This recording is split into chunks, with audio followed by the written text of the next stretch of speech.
Jamie Carragher versus Mohamed Salah. This got absolutely crazy on Monday Night Football. I'm going to break down everything that Jamie Carragher said about the Mohamed Salah situation at the end of the video. Some bold predictions about how this will play out for Liverpool in the season. Make sure you subscribe, leave your comments down below.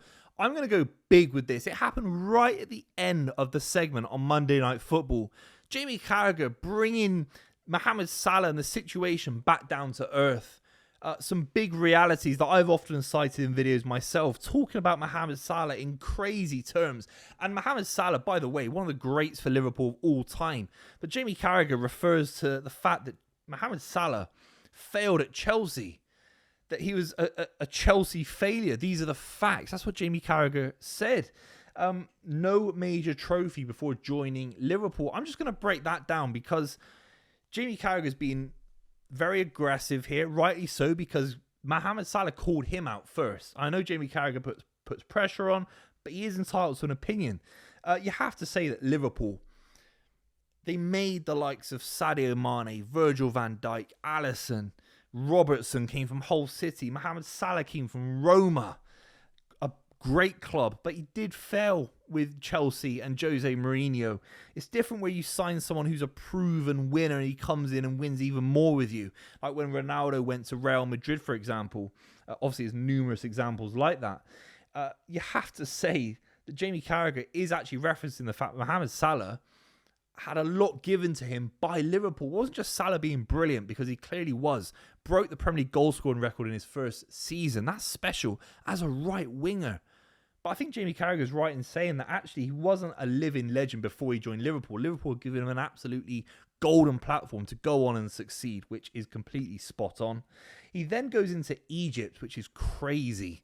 Talking about that, the fact that Egypt, when I was growing up as well, were winning all these Africa Cup of Nations, the most successful country in the competition of AFCON. And since Mohamed Salah started playing for Egypt, they've never won it. That is crazy. And actually, it's a little bit cheeky, but it's also very, very true, because Egypt haven't failed to win AFCON because of Mohamed Salah's lack of brilliance. They failed to win AFCON because of numerous other factors. Whatever they are. I don't know enough about the Egypt national side, but obviously football's a team sport. If Mohamed Salah was such a brilliant footballer, why didn't he win AFCON? It's because of the players around you and how you treat them. I think that's Jamie Carragher's point, which again I think he's absolutely spot on. And there are some spoilers in this video, but ultimately I think he's spot on about all of them. It's not about the individual football. And then you go back to the fact that Salah isn't even Cristiano Ronaldo. He isn't Lionel Messi. Jamie Carragher cites this on Monday Night Football and says that he's maybe in the Kylian Mbappe bracket, not in the Messi or Ronaldo bracket, and that he's given a special license to not defend, be a special player, maybe have that ego where he thinks everything goes through him. And he'd be right in thinking that. I think Jamie Carragher concedes that on Monday Night Football. But you have to say, when you actually compare where Mohamed Salah is as a footballer, he's one of the greats of this era of the Premier League. He's an all-time great for Liverpool, of course. But I think it'd be agreed, if Messi came out and talks about Barcelona in these terms, it'd be disgusting. And Messi's the greatest footballer of all time. Similarly for De Bruyne at Manchester City or Ronaldo at Real Madrid when he was there.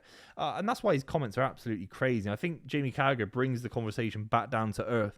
I think the second most important thing from Monday Night Football was talking about this season, talking about Salah's performances. And a big thing, I've referenced this on a podcast recently for sure, is the actual, what are we seeing from Mohamed Salah? How is he helping others around him? His individual numbers have been poor, and we can go on about defending all day long until the cows come home. Wingers don't like defending, really. I know Giggsy used to help out Dennis Irwin, or David Beckham used to help out Gary Neville. Modern footballers who are wingers, they don't want to defend as ruggedly and robustly as older wingers. Mohamed Salah is going to stay high and wide, cut in and try and score as many goals as possible. He's been doing it for a very, very long time. You look at someone like Vinicius at Real Madrid doing it. It goes on and on.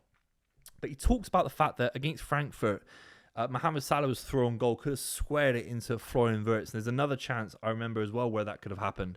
And he doesn't elect to pass it into Florian Wirtz. And I think one of those chances, I think he might have scored one of them. I think he misses one of them. There's actually a chance he misses both of them. So there's two chances, I think, in the last few weeks. He didn't even score. So he's not played the ball over to Wirtz. He's given a signal to Wirtz that he isn't prepared to level with him and square things. And it hasn't given Wirtz the confidence and the kind of getting a hug from a living legend like Mohamed Salah that we accept you. You're the chosen one. You're going to replace me when I'm gone. That kind of camaraderie isn't quite there. And Jamie Carragher talked about it in a very accurate fashion. I think the irony is that the great Liverpool sides that Jurgen Klopp built with Mohamed Salah, with Sadio Mane, Van Dijk, etc., the one that won basically one of every trophy, won the Champions League first, then it went on to win the Premier League as well.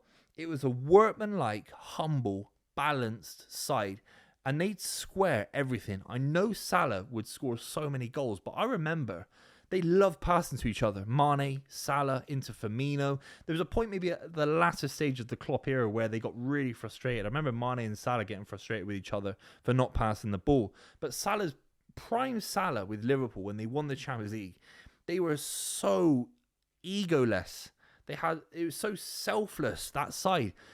And you look at some of the great, Real Madrid sides, for example, that have single-handedly won Champions Leagues because of Benzema winning a Ballon d'Or. You think about maybe the individual brilliance of Cristiano Ronaldo picking up individual goals to help Real Madrid. The Liverpool side that Salah won the Champions League with was completely spread. There were 5, 6, 7 out of this world players. Mohamed Salah wasn't 10 times better than Sadio Mane. And even Jamie Carragher at the time would have said that. I think there appeared Sadio Mane was more important to Liverpool than Mohamed Salah in the front line. That's just how I see it. So I think bringing it back to reality and saying that he wasn't prepared to pass to Florian Wirtz when I think Jurgen Klopp would have been absolutely livid in these situations, I think is a completely fair point. Is he helping the other players when he should be? When he shouldn't be focusing on his own numbers?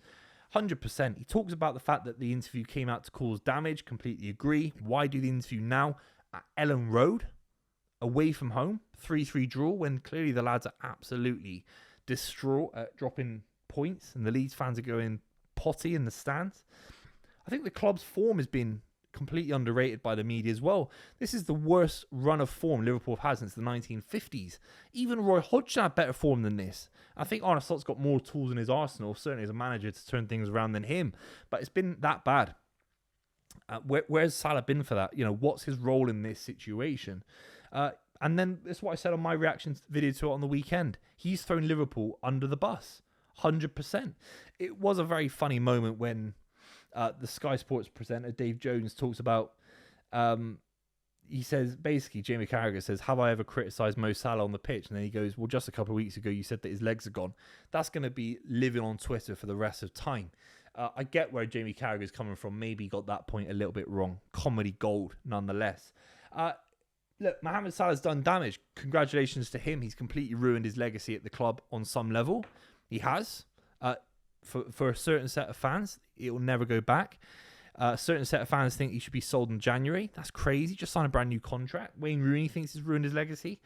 And in a very small way, a detailed way of looking at it, Liverpool need points in the Champions League. This is their competition. They've won it 6 times. Mohamed Salah's won the Champions League with Liverpool. They haven't had great form. They just got smashed by PSV. And because of these comments, he can't play against Inter Milan because he's got to be frozen out of the side. That's disgraceful from a senior statesman in the side. He should be starting that game against Inter Milan, or at least coming off the bench and trying to win Liverpool football matches against Inter Milan, a big, big club. He's not doing it because of his actions. It's an embarrassing situation to be in. Let me know what you think in comments down below. Will he be at Liverpool by the end of January? By the end of the summer? I think the summer he's gone. I don't think it'll be easy to sell him in January, particularly if he's playing with AFCON. But I think Arne Slot outlasts Mohamed Salah. That's my bet. I think you can build a future with Arne Slot. He still has to sign a defensive midfielder. He still needs another couple of centre-backs. Maybe even another right-back. And they go from there. I think this time next season, Arne Slot with another set of additions, which I think Liverpool do direly need, is more important than keeping Salah on side. Cash in on Salah if you can in January. But certainly by the summer, he'll be out. I think Jamie Carragher's got it completely spot on. 8 minutes. It was nasty. And it started because of Mohamed Salah. Let's be completely real. Let me know what you think in comments down below. Make sure you subscribe to the channel if you're new. Would really appreciate it. I'll see you very, very soon.